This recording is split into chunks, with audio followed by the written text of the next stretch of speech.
عارفين المشكلة في ايه؟ هو ده غباء ولا سوء تصرف ولا حاجات كتيرة قوي غير مفهومة، اللي هي ايه؟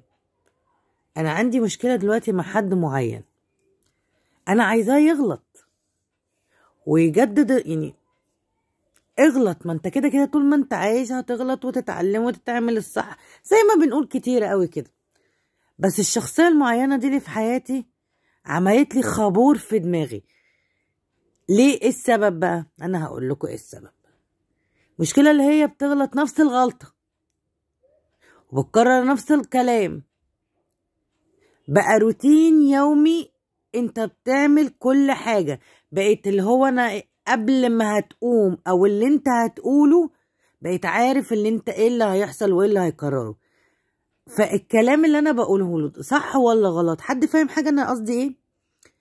حاجة بقى تانية، يعني اغلطي، ما بقولش ما تغلطيش، بس يا شيخة جددي الغلط، نوعي. انتوا فاهمين انا عايزة اقول ايه؟ اللي عنده حل يقولهولي.